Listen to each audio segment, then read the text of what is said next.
आप देख रहे हैं इंडिया न्यूज। आपके साथ मैं हूं रचना बंसल। घर बैठे कोविड से जुड़ी हर जानकारी आप तक पहुंचाने का ये इनिशिएटिव हमने लिया है, जिसमें बड़े डॉक्टर्स हमारे साथ जुड़ेंगे और आप भी अपने जो भी मन में सवाल है वो पूछ सकते हैं। नंबर्स टीवी स्क्रीन पर हम लगातार फ्लैश करेंगे, जिस पर कांटेक्ट आप कर सकते हैं। शुरुआत बड़ी खबर के साथ करेंगे, क्योंकि दूसरी लहर खतरनाक है और बच्चों पर कहर बनकर टूट रही है कोरोना की दूसरी लहर। तो बच्चों के लिए क्या खतरा हो सकता है, कैसे उन्हें बचाएं, इस पर बात करें। लेकिन पहले बड़ी जानकारी, कर्नाटक जहां पर 9 साल से कम उम्र के 40,000 बच्चे संक्रमित हुए हैं। दिल्ली जहां एलएनजेपी में 5 गुना ज्यादा बढ़ गए हैं बच्चों में कोरोना के केसेस। बाल आयोग ने इसी बीच केंद्र को चेतावनी दी है और कहा है कि एनआईसीयू सुविधाएं जल्द से जल्द बढ़ाई जाएं। बाल आयोग की तरफ से ये जानकारी और एक तरीके से ये कहा गया है कि पहले से इंतजाम कर ले, क्योंकि हमने सेकेंड वेव में देखा स्वास्थ्य व्यवस्थाएं बेहतर नहीं थी, जिसकी वजह से कई मरीजों की जान भी गई।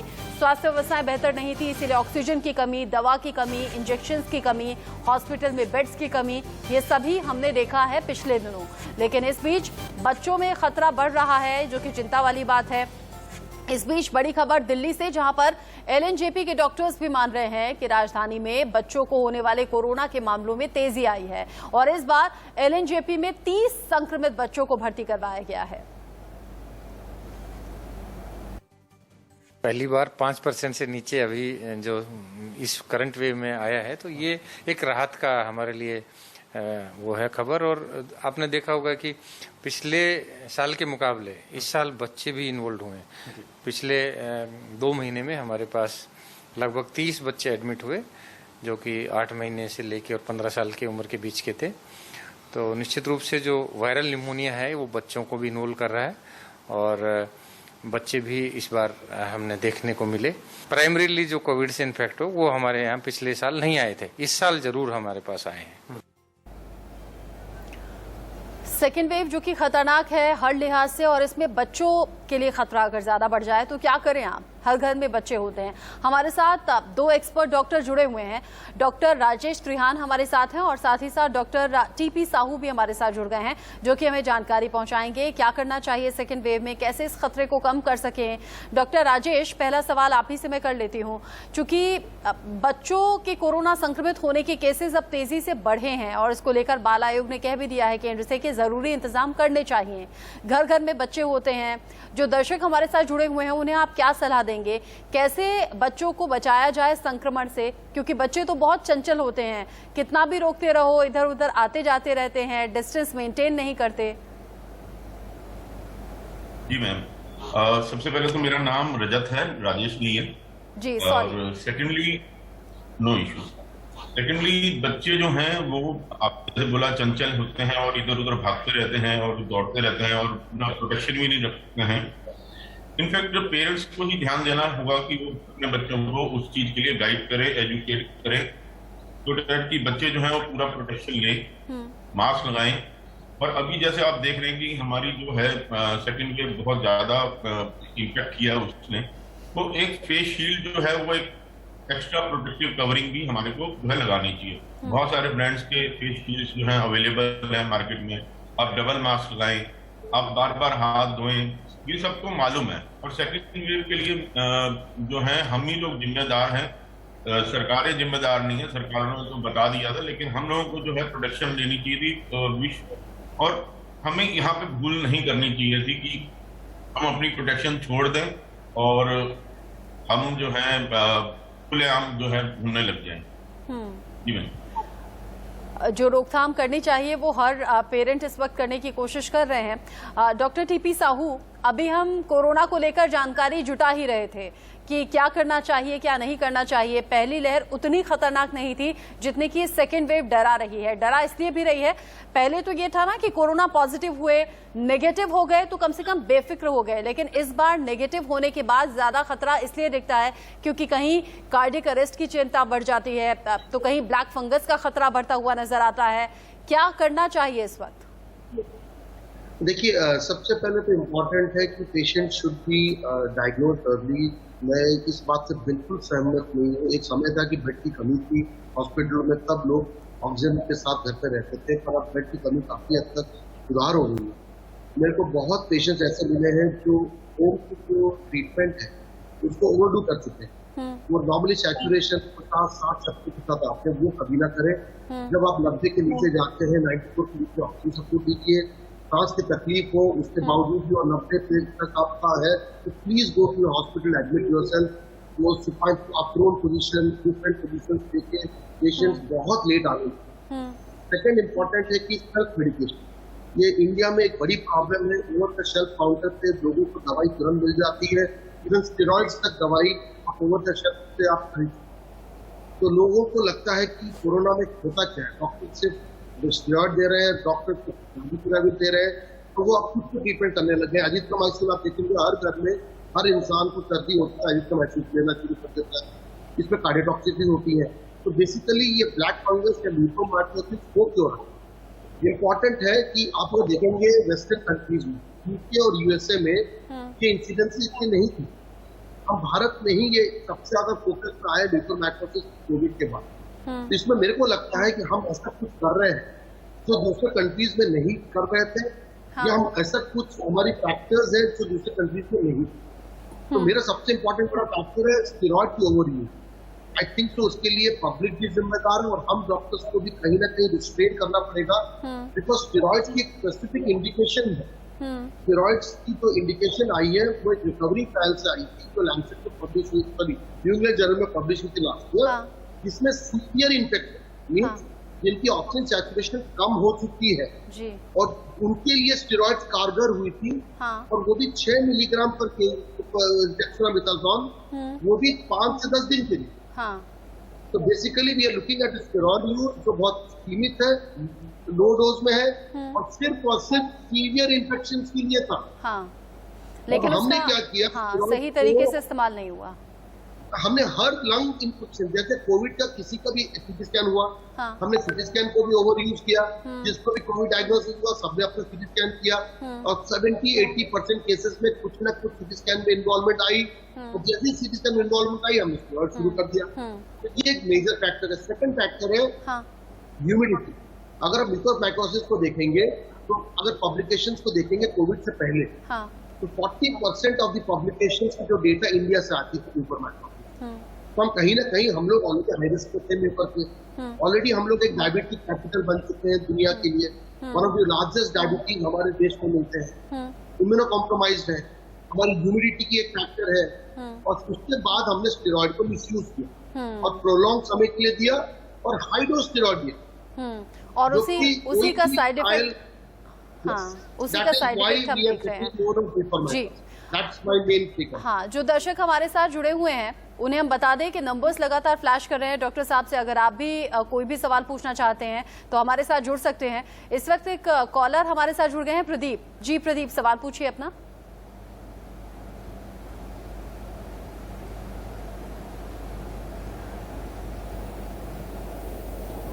प्रदीप, सवाल पूछ सकते हैं आप अपना।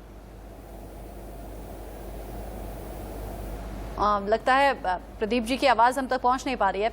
डॉक्टर रजत, चूंकि बच्चों की हमने बात की, अब अभी चूंकि बच्चों के लिए वैक्सीन भी नहीं है, बड़ों को तो हम कह रहे हैं कि आप अपनी वैक्सीन लगवाइए, वैक्सीन सेकेंड डोज भी जल्दी से जल्द लग जाए तो इम्यूनिटी बूस्ट रहेगी। बच्चों के लिए तो ऐसी कोई भी व्यवस्था भी है नहीं। बच्चों के खान पान में उनकी जो डेली दिनचर्या है उसमें ऐसा क्या बदलाव करें कि इम्यूनिटी बेहतर रहे, अगर ईश्वर ना करे संक्रमित हो भी जाए तो अच्छे तरीके से कोरोना से निपट सकें, किसी तरह नुकसान ना हो? जी मैम, हमारा जो बॉडी है वो हमारी बॉडी फूड से बनी हुई है। हम अपनी बॉडी में जो भी हमारे प्रोसेस होते हैं वो सब के लिए हमारे को न्यूट्रिशन की जरूरत होती है, न्यूट्रिएंट्स की जरूरत होती है।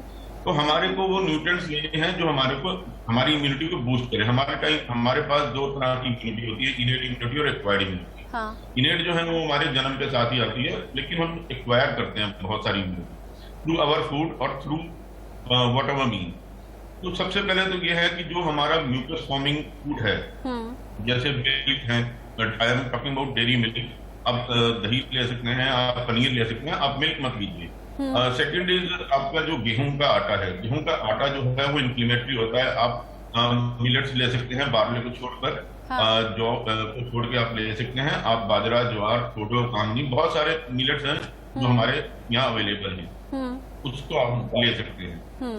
आप ग्लूटेन फ्री जो है फूड लें और आप एल्कलीन फूड ज्यादा लें, क्योंकि हमारी बॉडी अंदर से एल्कलीन होती है, तो हमारे को एल्कलीन फूड ज्यादा लेना है। Lemon is alkaline, that's why हम कहते हैं कि लेमन जो है आप वाटर लें। और इसके अलावा जो है बच्चे जो हैं वो बहुत सारा ट्रांस फैट वगैरह लेते हैं आजकल की, आपने देखा होगा कि भाई वो चिप्स वगैरह और वो सब चीजें लेते हैं, वो बंद करके प्लांट बेस्ड डाइट पर है। अच्छा। प्लांट्स जो हैं उनको अगर आप देखेंगे तो वो बीमार बहुत ज्यादा नहीं पड़ते हैं। अगर आप सड़क पे निकलेंगे तो आपने देखा होगा पेड़ होते हैं, सब कुछ होते हैं, तो वो बीमार नहीं होते हैं। वो एक्सट्रीम वेदर कंडीशन में भी हैं, उनके ऊपर सारे पैथोजेंस, वायरस, बैक्टीरिया सब अटैक कर रहे हैं, फिर भी वो ग्रो करते हैं। तो प्लांट जो है वो अपनी प्रोटेक्शन करता है अपने न्यूट्रिशन को यूज करके, न्यूट्रिएंट्स को यूज करके, जिसको हम फाइटोन्यूट्रिएंट बोलते हैं जी। और ये दौर तो ऐसा है डॉक्टर साहब, ये दौर तो हमने ऐसा भी देखा है कि लोगों ने अपने घरों की छतों पर अब सब्जियां उगानी शुरू कर दी हैं, ये सोचते हुए कि घर की सब्जी होगी, घर की खाने से कम बच्चों का और हमारा इम्यूनिटी सिस्टम मजबूत रहेगा और किसी भी तरह से कोई नुकसान नहीं होगा। इस बीच एकलव्य, एक कॉलर हमारे साथ जुड़ गए हैं दिल्ली के मयूर विहार से। एकलव्य, क्या सवाल है आपका? हेलो जी। मैम, मुझे ये पूछना था डॉक्टर साहब से, जैसे मेरी बेटी है 9 साल की, और आज के टाइम में जैसे सब बच्चे घर में रह रहे हैं और वो बाहर निकल नहीं सकते हैं या कुछ भी नहीं है, तो उनके लिए क्या एक बेसिकली एक्टिविटी हम करवाएं या उनके लिए खाने पीने में क्या कुछ ऐसी चीजें ले, क्योंकि उनकी फिजिकल एक्टिविटी भी कम हो गई है और स्ट्रेस बढ़ रहा है, वो घर में बैठे बैठे और लैपटॉप या मोबाइल के ऊपर ही उनका बहुत टाइम बीत रहा है। तो बच्चों के लिए हम क्या करें, उनको खाने पीने में क्या ऐड करें जो उनके लिए अच्छा हो, इम्यूनिटी बूस्टर हो और उनके स्ट्रेस लेवल को भी थोड़ा कम करे, थोड़ा उनको अच्छा फील करे। जी डॉक्टर साहू, जवाब दीजिए। Two things. इसमें सवाल से पहले मैं जवाब से एक चीज बोलना चाहूंगा। मेरे को लगता है कि डॉक्टर रजत का जो कहना है मैं इससे थोड़ा सा असहमत हूँ, लेकिन कोई हार्डकोर एविडेंस नहीं है हमको इस चीज में। मेरे को लगता है कि पैनिक नहीं होना चाहिए सर। मेरे को सबसे जो इम्पोर्टेंट चीज रहता है कि हम जो एडल्ट बच्चे कॉन्टैक्ट में रहते हैं तो वो सब वैक्सीनेटेड है। सबसे इम्पोर्टेंट है कि वैक्सीनेशन प्रोसेस जो केयर गिवर्स है बच्चों के लिए, जो हम लोग एडल्ट हैं जो 18 साल के ऊपर है, वैक्सीनेशन प्रोसेस ऑब्वियसली प्रॉब्लम अलग इश्यू है, पर हमको लगता है कि हम जल्द से जल्द अपने आप को वैक्सीनेट करें। और बच्चों में ये लहर थर्ड वेव इसलिए बोलने की कोशिश कर रहे हैं क्योंकि मोस्ट लाइकली थर्ड वेव तक जब शुरू हो गया, हम अक्टूबर नवंबर जो हम उम्मीद कर रहे हैं वो भगवान करे ना हो, उसमें बच्चे ही सबसे ससेप्टेबल रहेंगे क्योंकि उस वेव में वो बिल्कुल अनवैक्सीनेटेड होंगे। जबकि US has started vaccinating its child last week और फाइजर वैक्सीन ही खाली अवेलेबल है 12 से 18 साल के लिए और कोई वैक्सीन है नहीं। कोवैक्सीन की ट्रायल अब शुरू हो रही है, हमको लगता है कि कुछ महीने लग जाएंगे उसके रिजल्ट आने जी। तो ये बहुत इंपॉर्टेंट है कि एटलीस्ट जो एडल्ट जो वैक्सीनेटेड है, और एडल्ट के लिए मैं इतना बोलना चाहूंगा कोई भी वैक्सीन जो आपको मिलता है आप किसी स्पेशल वैक्सीन की मत रुकिए। Any vaccine that's available to you please take it. India में दोनों वैक्सीन की इक्वल एफिकेसी है, थोड़ा सुपीरियर, पर ऐसा नहीं है सीवियर डिजीजेस से हर कुछ बचाता है। तो please take the vaccine, don't wait for special vaccine. जो वो सवाल था हमारे दर्शक का, मेरे को लगता है कि सबसे इम्पोर्टेंट है कि हर घर में ये समस्या है कि अब ऑनलाइन क्लासेस हो गई है, बच्चे जो बहुत छोटे हैं जिनकी मैच्योरिटी नहीं है वो भी अब मोबाइल के साथ है और माँ बाप इतना मोबाइल सेवी टेक सेवी है नहीं मोस्ट ऑफ द पेरेंट्स, तो वो बच्चे क्या कर रहे हैं सबको डर है और वो एडिक्टेड भी हो रहे हैं धीरे धीरे मोबाइल के। मेरे घर में भी एक प्रॉब्लम है, हर घर में एक प्रॉब्लम। तो मेरे को हमको लगता है कि हम लोग को बच्चों को टाइम देना चाहिए। सबसे इम्पोर्टेंट है आवर पर्सनल टाइम, ये कोई नहीं देता। सब उम्मीद करते हैं कि बच्चे अपने आप पर सीख जाए। अगर हम इन्वॉल्व है उनको कंस्ट्रक्टिव एक्टिविटीज के लिए ले ले, ड्राइंग्स कराएं, म्यूजिक पे, स्पोर्ट्स पे, कॉलेज ले जाए साथ में, तो क्यों नहीं इन्वॉल्व होंगे। बट इम्पोर्टेंट है हम इतना बिजी है अपने लाइफ में तो हम लोग इतना वक्त नहीं देते। और चूंकि ऑनलाइन क्लासेस हैं तो मजबूरी हो जाती है मोबाइल या लैपटॉप के इस्तेमाल की, लेकिन उसके अलावा माता पिता अपने बच्चों को टाइम दें। एक और कॉलर एमपी से सुरेंद्र हमारे साथ जुड़ गए हैं। सुरेंद्र, सवाल क्या है आपका?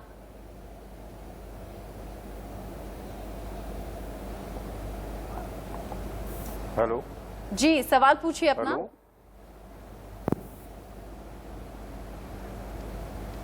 सुरेंद्र, शायद आवाज उनकी हम तक पहुंच नहीं पाई। डॉक्टर रजत, चूंकि हम बच्चों को लेकर बात कर रहे हैं और कोरोना की सेकेंड वेव को लेकर हम बात कर रहे हैं, एक पहली वेव थी जिसमें हम कहते थे कि हाइजीन का ख्याल रखना है, हाथ बार बार धोते रहना है, मास्क लगाना है और डिसइंफेक्ट करना है, चाहे वो डोरबेल हो या फिर डोर के हैंडल्स हो या टेबल हो या लैपटॉप ही अगर यूज कर रहे हैं या फोन को बार बार। लेकिन इस बार कुछ खतरा ज्यादा बढ़ा हुआ है। इस बार कहा जा रहा है कि हवा में भी अगर आप खुले में घूम रहे हैं घर की छत पर तो भी आपको संक्रमण हो सकता है। अब इस हवा से कैसे बचें और खासतौर से बच्चों को कैसे बचाएं, क्योंकि बच्चों के लिए तो और कुछ बचा नहीं, या तो बालकनी या फिर छत। जी मैम, देखिए बचने के लिए तो जैसे आपने कहा कि हवा में है वायरस, तो बचने के लिए हमारे को अपना पर्सनल प्रोटेक्शन तो लेना ही है, जैसे कि मास्क लगाया है, हम अपना एक एक्स्ट्रा प्रोटेक्शन ले सकते हैं, फेस शील्ड लगा सकते हैं, हम इम्यूनिटी बूस्टर खाना खा सकते हैं। जैसे एक कंपाउंड होता है गार्लिक में, लहसुन के अंदर, जिसको हम एलेसिन बोलते हैं। एलेसिन की antiviral, anti microbial, antibacterial properties होती हैं। तो हम अपने खाने में लहसुन को इंक्लूड करें, हम अपने खाने में गार्लिक को इंक्लूड करें, हम अपने खाने में जो है हम तुलसी को भी इंक्लूड करें, तुलसी में भी ये सब प्रॉपर्टीज होती हैं। और इसके अलावा जो है हमारे कुछ स्पाइसेस होते हैं, जैसे टर्मरिक है, टर्मरिक को हम यूज करें। बेशक हम उसको, वैसे तो हमारे खाने में डलती है टर्मरिक, हल्दी जी, वो तो डल ही रही है। इसके अलावा भी अगर हम लेना चाहें तो हम उसको पानी में डाल के ले सकते हैं, हल्की सी। काली मिर्च जो है वो भी बहुत अच्छी होती है। और बच्चों को हरी सब्जियां और सीजनल सब्जी जो है वो ज्यादा खिलाने बजाय जो है अनसीजनल जो हो है। मैंने देखा है कि अब आजकल तो जो ठंड की सब्जियां हैं वो भी आती हैं गर्मियों में जी, लेकिन जो अभी की सब्जियां हैं हमें मालूम है, जैसे तोरी है, ये सब चीजें हैं हमारे पास, तो वो हम ज्यादा खिलाएं उनको। पालक है, बच्चे खाते ही नहीं है पालक, दूर भागते हैं पालक से, तो पालक खिलाएं हम उन्हें। तो ये सब चीजें जो है, हरी सब्जियां हैं, ये सारी बहुत अच्छी होती हैं। इनफैक्ट सारी सब्जियां बहुत अच्छी होती हैं। हमें सब्जियों पर ज्यादा करना है, बजाय आजकल मैंने देखा है बच्चों को नूडल्स ले लेते हैं या चिप्स ले लेते हैं या जो भी जंक फूड खाते हैं, इसके बजाय वो मतलब होममेड चीजों से कैसे बच्चों की इम्यूनिटी को स्ट्रॉन्ग किया जा सकता है, उस पर आप फोकस है। विमल, एक कॉलर भोपाल से हमारे साथ जुड़ गए हैं। विमल, क्या सवाल है आपका? हाँ, ये जो बच्चों के लिए पैरासीटामोल बता रहे हैं जी, वो कितनी mg की होनी चाहिए? क्योंकि बड़ों को तो 650 mg बताते हैं जी। मैम, ये मेरा डॉक्टर साहब नमस्कार। जी नमस्कार। विमल जी, आप पूछना ये चाह रहे हैं कि बड़ों के लिए 650 mg की पैरासीटामोल होती है, तो बच्चे को कितने mg दिए? कितने साल का बच्चा है? 12-13 साल का। 12-13 साल। डॉक्टर रजत, क्या जवाब देंगे?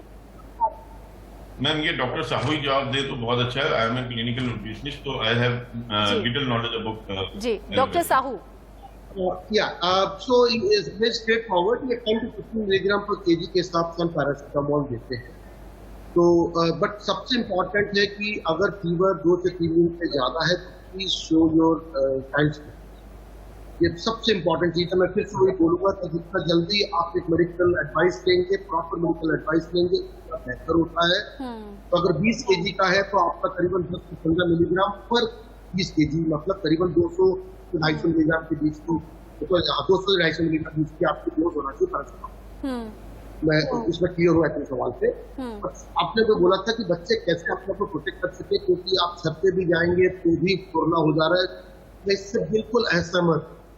ये पैनिक अटैक को रोकना चाहता हूँ, क्योंकि कोरोना वायरस जो है, ये जो फोमाइट से जो ये स्प्रेड होता है एरोसोल से, एरोसोल स्प्रेड, ये एरोसोल स्प्रेड जो होता है ये करीबन 6 फीट होता है। अभी कुछ डेटा आई कि 10 फीट तक जाता है। क्योंकि सर ये बहुत खास बात आप बता रहे हैं और ये इसको लेकर लोगों को अवेयर होना जरूरी है और उस पर डिटेल से मैं आपसे जानूंगी। एक छोटे से ब्रेक के लिए रुक रहे हैं। जी मनोज, अपना सवाल पूछिए। जी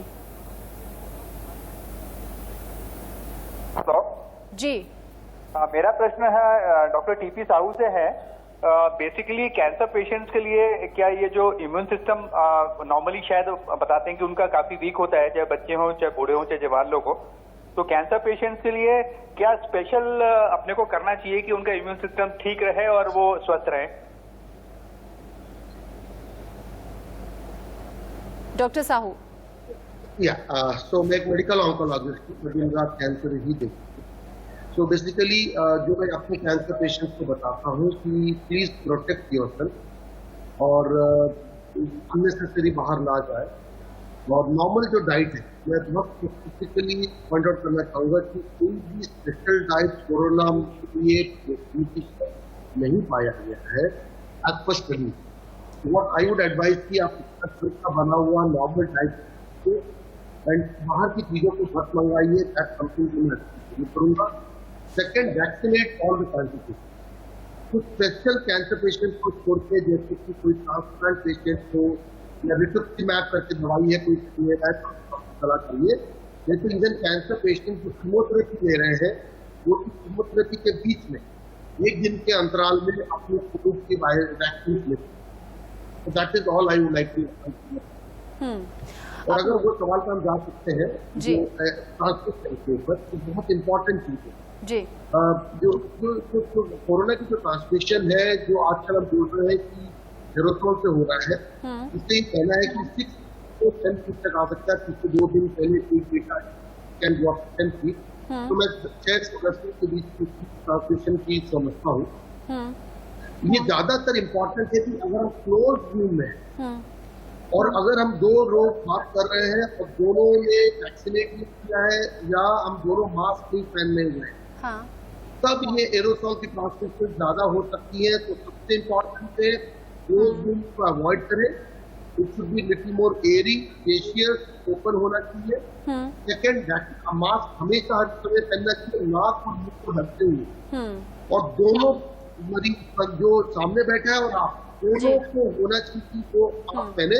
इवन सीडीसी जो control of disease infection disease America की है, इनमें से गाइडलाइंस 3-4 दिन पहले निकाला है कि अगर एक रूम में एक पर्टिकुलर नंबर, मतलब आप बता रहे हैं कि अगर छत पर घूम रहे हैं तो वहाँ ये खतरा बहुत कम हो जाता है, बजाय कि जब आप रूम में बैठे हो साथ में तो ये खतरा ज्यादा है। सहारनपुर से कॉलर सुनीता जुड़ गई है। सर, सुनीता हमारे साथ जुड़ गई है, सवाल पूछना चाह रही हैं। सुनीता, क्या सवाल है आपका? हेलो जी, आप अपना सवाल पूछ सकती हैं। मैडम, मेरा सवाल सर ये है, मैडम मेरा ये सवाल है कि मेरा बेटा प्रीमेच्योर है हुआ जी। हेलो जी, मैं आपकी आवाज सुन पा रही हूँ, आप अपना सवाल पूछिए और टीवी की वॉल्यूम कम कर दीजिए। मैडम मेरा ये सवाल है कि मेरा 9 साल का बेटा है। ठीक है। और मैडम वो प्रीमेच्योर हुआ था जी। तो मैडम उसको ये मतलब खतरा ज्यादा है या बचा, मतलब डरने की बात तो नहीं है, जैसे ये तीसरी लहर आप बता रहे आ रही है? हाँ। डॉक्टर रजत, ऐसा कोई खतरा रहता है क्या? मैं उनका क्वेश्चन मेरे को समझ नहीं आया, वो बीच में डिस्टर्बेंस हुई थी। Can you repeat the question? वो ये कह रही हैं कि 9 साल का उनका बेटा है, प्री मैच्योर हुआ था। क्या ऐसे में प्री मैच्योर है तो क्या इम्यूनिटी कम रहेगी? क्या कोरोना का खतरा ज्यादा होगा उनके बेटे के लिए? देखिए, ऐसा नहीं होता है। इम्यूनिटी जो है वो हम अपने फूड से लेते हैं, फूड से बनाते हैं। और जब हम एक्सपोज होते हैं, जैसे अब हम हैंडशेक करते हैं किसी से या हम बात करते हैं, तो हमारे बीच में जो वायरस और बैक्टीरिया का जो मतलब आदान प्रदान होता है, उससे भी हमारी इम्यूनिटी बढ़ती है। लेकिन अभी कोविड जो है वो बड़ा अनप्रेडिक्टेबल एक वायरस है, इसका अभी कोई इलाज नहीं है। तो हमारे को अपनी प्रोटेक्शन लेनी है, हमें अपनी इम्यूनिटी बूस्ट करके रखना है। बस यही मैं उनको बताना चाहूंगा कि उनको अच्छा खाना खिलाएं, उनको जो है ग्रीन लीफी वेजिटेबल्स हैं, ग्रीन वेजिटेबल्स हैं, वो दें। उनको जो है अपने बेटे को जो है वो मिलेट्स पे शिफ्ट कर लें। तो यही है जो अपनी इम्यूनिटी को बढ़ा सकते हैं। उम्मीद करते हैं सुनीता के सवालों का जवाब मिल गया होगा। सहारनपुर से सुशील हमारे साथ जुड़ गए हैं, एक और कॉलर। जी सुशील, सवाल पूछ सकते हैं आप। हाँ सर, मैं डॉक्टर साहब से ये पूछना चाह रहा था जी कि ये जो बीमारी है ब्लैक फंगस, ये जो कोरोना मरीज हैं उसके बाद होती है कि इससे ऐसे भी खतरा है हवा से? जी डॉक्टर साहू। म्यूकोरमाइकोसिस जो ब्लैक फंगस हम लोग बोलते हैं, तो इसमें जो मेन खतरा है वो इम्यूनो कॉम्प्रोमाइज पेशेंट्स के साथ होता है। हाँ। अभी तक हम इसको रीनल ट्रांसप्लांट या ट्रांसप्लांट के बाद या कैंसर मरीजों में देखते थे, जिसकी इंसिडेंस बहुत ही कम थी। कोविड के बाद क्योंकि इतने लार्ज नंबर ऑफ कोविड से भारत हम निश्चित कर रहे हैं, और जो बात हमने बोली है, इसलिए ये कोविड की नॉर्मली 15 दिन 20 दिन के इंफेक्शन के बाद 1.5 महीने 2 महीने तक ये हम देख पा रहे हैं कि ब्लड प्रेशर के इंसिडेंट बढ़ रहे हैं। इम्पोर्टेंट है म्यूकोरमाइकोसिस के इलाज के लिए अर्ली डायग्नोसिस। जिस किसी को भी कहीं ना कहीं दर्द शुरू हो, स्पेशली आंखों के पास या नाक के अंदर, या खून आ रहा हो या कोई स्वेलिंग हो, तो यूजुअली म्यूकोरमाइकोसिस एक तरफ किया होता है, इट्स यूनिलैटरल। तो अगर कुछ ऐसा हुआ और आंखों में रोशनी एक साइड में कम दिखाई दे रहा है, तो प्लीज अगर आप कोरोना पीड़ित हैं, पहले से आप रिकवर कर सकते हैं 15 से 30 दिन पहले, प्लीज तुरंत अपने डॉक्टर पास जाइए और डॉक्टर दिखाइए। इवन फेफड़ों में म्यूकोरमाइकोसिस और ऐसा है कोविड में भी, ब्लैक फंगस में भी शुरुआत में अगर मालूम हो जाए, डायग्नोज हो जाए, तो ट्रीटमेंट में आसानी रहती है, रिकवरी भी बेहतर रहती है। उड़ीसा से निकी एक कॉलर जुड़ गई हमारे साथ। निकी, सवाल क्या है आपका? हेलो जी। हाँ, मुझे ये पूछना था कि मेरी जो दीदी है वो प्रेग्नेंट है, तो वो भी 4th महीना चल रहा है, तो वो कब ले सकते हैं वैक्सीन? कितना टाइम हुआ है उनकी प्रेगनेंसी को? 4 मंथ अभी चल रहा है। 4 months. Doctor Rajat? Okay, I will ask Dr. Sahu to answer. He is ready to answer. Yeah. So the government of India released its guidelines last week, जिसमें ये साफ ये बोला गया कि pregnant lady and lactating mothers vaccinate कर सकती है अपने आप को। तो मैं निकी से बोलना चाहूंगी, अपनी बड़ी बहन की क्योंकि 4था महीना चल रहा है, तो ऑर्गेनाइजेशन ऑलरेडी हो चुका है। हम आमतौर पर दवाएं भी अलाउ करते हैं, वैक्सीनेशन उनको जल्द से जल्द करना चाहिए, क्योंकि कोरोना वायरस के इन्फेक्शन लेडी मोर डेंजर। अब उम्मीद करते हैं कि निकी, आपको सवाल का जवाब मिल गया होगा। आप अपनी बहन का बहुत ज्यादा ख्याल रखिएगा। राकेश उत्तम नगर से हमारे साथ जुड़ गए हैं, एक और कॉलर। राकेश, क्या पूछना चाहते हैं आप? मैडम, मैंने ना मंगलवार को वो लगवाई थी कोवैक्सीन जी। हाँ, कोवैक्सीन लगवाई थी। उसके बाद मेरा शरीर दर्द होता रहा है। मैंने 4-5 पैरासीटामोल भी खाई है, ठीक नहीं हुआ, अभी तक दर्द हो रहा है। डॉक्टर साहू? ये वैक्सीन की एक एडवर्स इवेंट है, माइल्ड हम बोलते हैं। प्रॉब्लम 2 चीजें इसमें। कोई भी पब्लिक, मेरे जो रिश्तेदार है, दोस्त है या पेशेंट से, वो रिपोर्ट नहीं करते इस एडवर्स इवेंट। और आपको जब वैक्सीन दिया जाता है, बोला जाता है कि कोई भी कुछ हो तो आप जरूर अपने आप जाके अपने डॉक्टर से मिलिए, रिपोर्ट करिए। तो हमको सही मायने में उसकी एडवर्स इवेंट मालूम नहीं चलता। तो ये जो बोल रहे हैं बुखार या शरीर टूटना, ये आम बात होती है कोविड वैक्सीन के बाद। बट अगर 3-4 दिन के बाद या 5 दिन के बाद ये कंटिन्यू करता है, तो आई ऑलवेज एडवाइज आप डॉक्टर से मिलिए। मेरे घर में भी केसेस होते हैं, तो फर्स्ट डोज ऑफ वैक्सीन के बाद 12 दिन बाद उनको कोविड पॉजिटिव, तो वो ठीक हो गई। पॉइंट ये है कि एनीथिंग मोर देन 4-5 डेज में ऑलवेज बोलूंगा कि आप please go and meet your doctor. But आम तौर से बुखार या शरीर टूटना 1-2 दिन के लिए वैक्सीन के बाद पॉसिबल है। जी। जम्मू से एक और कॉलर हमारे साथ जुड़ गए हैं, श्यामलाल जी। श्याम, सवाल पूछिए अपना। मैडम नमस्ते। जी नमस्ते। मैडम मैंने पूछना था कि मुझे G6PD है, डॉक्टर साहब से पूछना था क्या मैं वैक्सीन लगा सकता हूँ? पीलिया जॉन्डिस भी रहता है मुझे। आपने क्या अपना सवाल पूछा है? मुझे G6PD है, डेफिनेशन होती है ना वो, तो पीलिया भी रहता है, क्या मैं वैक्सीन लगा सकता हूँ मुझे? जी। डॉक्टर साहू? इनको एक्चुअली हिमोलाइटिक एनीमिया है।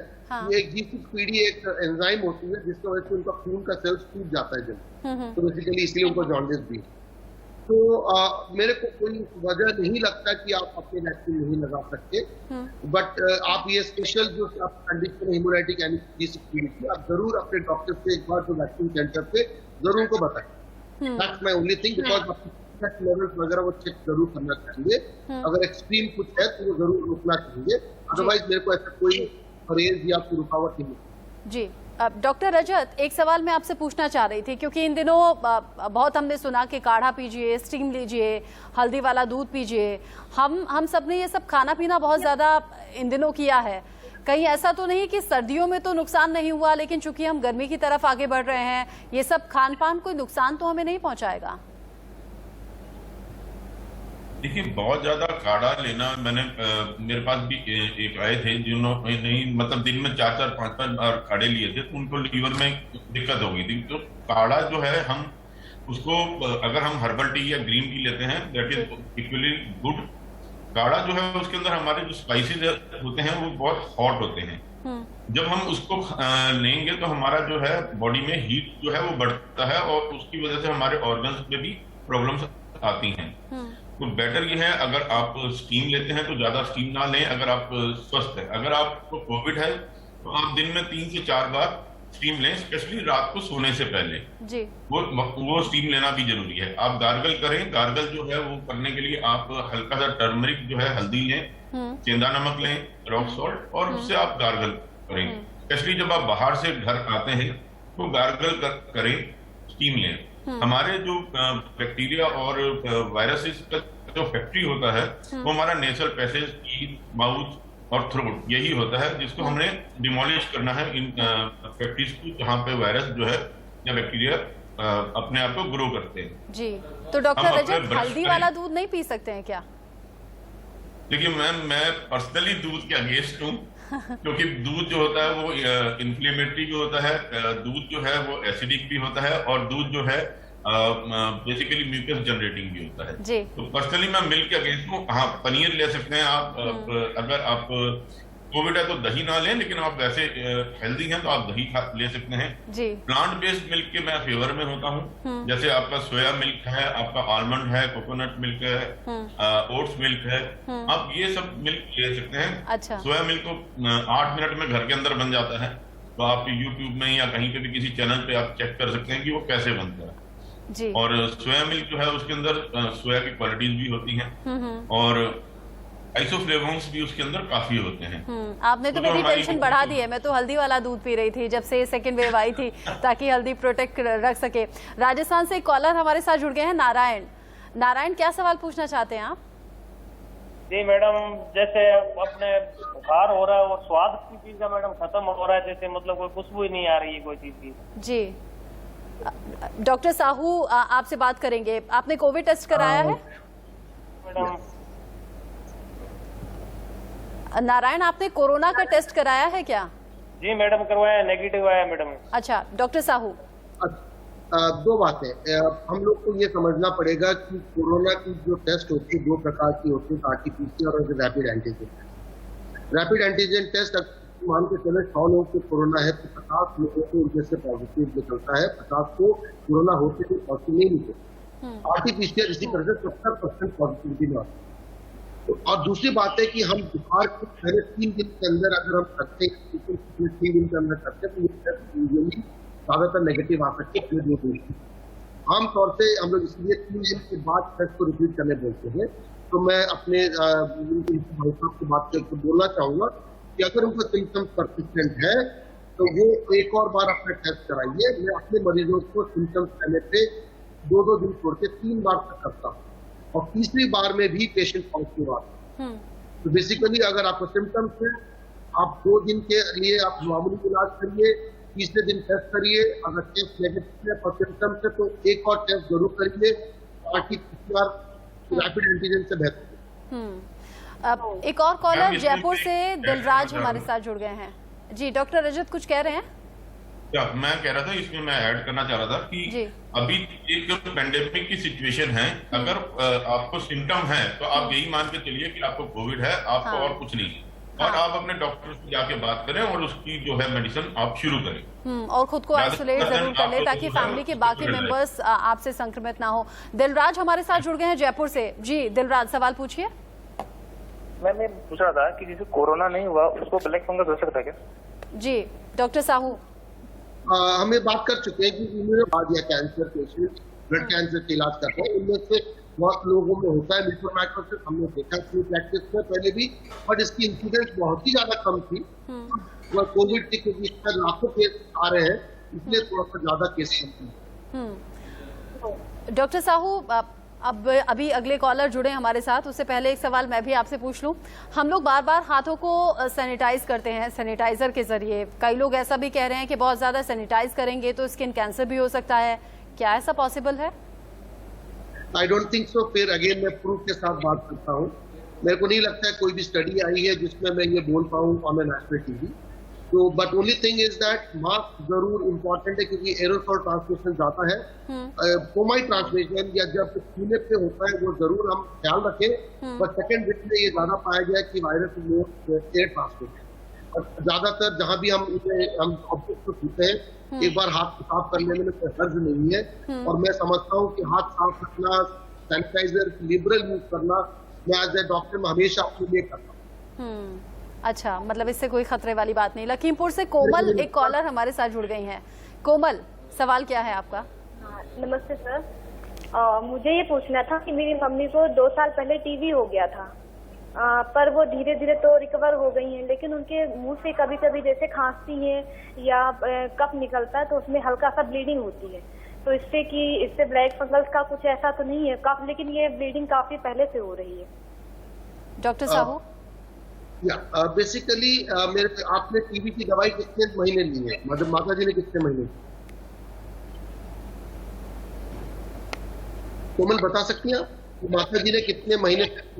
मैं बेसिकली बोलना चाहूंगा कि बहुत सारे केसेस ऐसे होते हैं टीबी के जिनकी डॉक्टर 9 महीने से ऊपर भी टीबी की दवाई लिखते हैं, डिपेंड करते हैं दवाइयाँ वो दे रहे हैं, और बहुत सारे लोग उसको 2-4 महीने में रोक देते हैं और उस वजह से टीबी पूरी तरह से ठीक नहीं होता। तो अगर उनको टीबी की हिस्ट्री है और ये पहले से ही उनको बलगम आ रहा है तो मैं बहुत क्लियरली बोलना चाहूंगा कि उनको सबसे पहले ट्यूबरकुलोसिस की रीएक्टिवेशन की तरफ सोचना चाहिए। उनको टेस्ट में टीबी स्पेशलिस्ट से मिलना चाहिए, बलगम की जांच करनी चाहिए और एक सीटी स्कैन करना चाहिए। मेरे को लगता है उनको अपनी वजह मिली। चूंकि हम कोरोना में कई तरीके की केसेस देख रहे हैं डॉक्टर रजत, हम ऐसे भी केसेस देख रहे हैं जहां न्यू बॉर्न बेबी बहुत आसानी से कोरोना से रिकवर हो रहे हैं। हम ये भी देख रहे हैं बहुत यंग एज के जो दिखने में काफी हेल्दी दिखते हैं वो कोरोना से जंग में हार जाते हैं, डेथ भी कई केसेस में हो रही है। ऐसा कैसे होता है जबकि 90+ के जो बुजुर्ग हैं वो भी ठीक हो जा रहे हैं? ऐसा किस केसेस में कब होता है? देखिए, सारा जो है वो हमारी इम्यूनिटी के ऊपर डिपेंड करता है, हमारी इम्यूनिटी कितनी है। और हम लोग जो है हेल्दी दिखते हैं, फिट दिखते हैं, लेकिन अंदर से हमारा क्या है वो हमें नहीं मालूम। तो मैं तो यही कहना चाहूंगा कि अपनी इम्यूनिटी को इम्प्रूव करते रहें, हमेशा जो है अच्छा खाना खाएं और जैसे हमारा लेमन वाटर वगैरह है ये सब लेते रहें। हम जो है अनियन गार्लिक को अपने खाने में यूज करें। वो बहुत ज्यादा एल्कलीन होते हैं, वो ऑर्गेनोसल्फर्स होते हैं, तो उसके अंदर भी ये क्वालिटीज होती हैं। हम ब्रोकली है, हम अपना एस्पेरागस है, इन सबको हम अपने खाने में जो है कंज्यूम करें। हम लेटस हम ले सकते हैं, हम जो है ऑरेंजेस ले सकते हैं, पाइनएप्पल जो है, ये सब चीजें हमारी इम्यूनिटी को बूस्ट करते हैं। इवन अगर आप देखेंगे तो हम जो खीरा खाते हैं, कुकुम्बर, वो भी हमारी इम्यूनिटी को बूस्ट अप करता है। अच्छा, मतलब खान पान से इम्यूनिटी अच्छी रखनी है। बलिया से कॉलर राजेश हमारे साथ जुड़ गए हैं। राजेश, सवाल क्या है आपका? जी, सवाल ये है कि मैम मेरा पहला वैक्सीन लगा और ठीक 30 दिन बाद दूसरा वैक्सीन लगा 1 तारीख को जी, और 1 तारीख को दूसरा वैक्सीन लगाने के बाद 5 तारीख को पॉजिटिव हो गया। तो क्या दूसरा वैक्सीन मतलब फिर वैक्सीन लेना पड़ेगा? डॉक्टर साहू, अगर मैंने सवाल को सही समझा है तो बोल रहे हैं कि उनकी पहला टीका लेने के बाद उनको कोरोना इन्फेक्शन हुआ। वो कह रहे हैं कि दोनों डोज ले ली हैं और दोनों डोज लेने के 5 दिन बाद वो कोरोना पॉजिटिव हो गए। सबसे इम्पोर्टेंट हमको ये 2 चीजें जानने की जरूरत है कि वैक्सीन की जो एफिकेसी जो हम ट्रायल्स में देखे हैं हर वैक्सीन की, अपनी कंप्लीट डोज से 15 दिन बाद वो इम्यूनिटी आती है जिस लेवल से हम बात करते हैं। पहला। दूसरा, हम लोग जो प्रोटेक्शन होता है कोरोना से वो 70 to 75% तक जो अवेलेबल वैक्सीन है उसके साथ हमको मिल रहा है भारत में जो अवेलेबल। थर्ड चीज सबसे इम्पोर्टेंट है कि ये वैक्सीन स्पेशली सीवियर इन्फेक्शन जिसमें हॉस्पिटलाइजेशन और डेथ की चांसेस है उसको लगभग खत्म कर देते हैं। अगर उनको 5 दिन के बाद दूसरे डोज के बाद कोरोना का इन्फेक्शन हुआ है तो मेरे को 2 चीजें लगता है कि उनको अच्छी चीज है, उनको 2 वैक्सीन लग चुकी है, ऑल द इम्यूनिटी पूरी डेवलप नहीं हुई थी, फिर भी उनकी फ्यूचर इन्फेक्शन की होने की चांसेस बहुत ही कम रहेगा। वो अपने आप को डॉक्टर के सलाह के हिसाब से अगर कोई सिम्टम्स बहुत मामूली है तो होम आइसोलेट कर ले 15-17 दिन के लिए, एंड उसके बाद उनको कोई और वैक्सीन लेने की जरूरत नहीं होगी as per the present recommendation. जी, क्योंकि दोनों। और एक बात मैं बोलना चाहूंगा जो डॉक्टर रजत बोल रहे थे, जो लास्ट सवाल बहुत इंपॉर्टेंट था वाई आर सम पेशेंट जो बुजुर्ग हैं वो ठीक हो जा रहे हैं और आज हम 50 to 40 ईयर्स में बहुत सारे मौत देख रहे हैं। इसलिए क्योंकि वैस्कुलर इवेंट ज्यादा हो रहा है। इस बार कोरोना में दो चीजें हैं, लंग इन्वॉल्वमेंट और लंग काफी ज्यादा है। सेकंड है कि नसों में क्लॉटिंग ज्यादा है। तो इसी वजह से हम बहुत सारे पेशेंट्स को यंग हो रहे हैं। जब बहुत सारे पेशेंट अगर आप देखेंगे तो उनकी डी डायमंड आमतौर पर बहुत ज्यादा होता है। अगर डी डायमंड ज्यादा है तो हम लोग इसीलिए लो मॉलिक्यूलर वेट हेपेरिन या एंटीकोगुलेंट प्रोफिलैक्सिस की बात करते हैं। और अगर इसीलिए मेरे को पहले मेरे शो में बोला था कि प्लीज मरीज अपने आप को ऑक्सीजन की मात्रा कम होने के बाद इतना ज्यादा घर पे ना रख ले कि वो बहुत खराब अवस्था में हॉस्पिटल। और इसीलिए बार बार डॉक्टर्स कह रहे हैं कि शुरुआत में ही अगर बीमारी डायग्नोज हो जाएगी तो कंट्रोल भी उतना ही आसान रहेगा। हाइजीन का बहुत ज्यादा ख्याल रखना है, इम्यूनिटी स्ट्रांग रखनी है। बहुत शुक्रिया डॉक्टर रजत रेहान हमारे साथ जुड़ने के लिए और डॉक्टर टीपी साहू जिन्होंने ये खास जानकारी हमारे दर्शकों तक पहुंचाई। इंडिया न्यूज का ये इनिशिएटिव आगे भी जारी रहेगा। कोविड ओपीडी के जरिए आपके सवालों का जवाब घर बैठे मिलता है। शाम 5 बजे फिर से हाजिर होंगे आपके सवालों के जवाब देने के लिए। फिलहाल एक छोटा सा ब्रेक।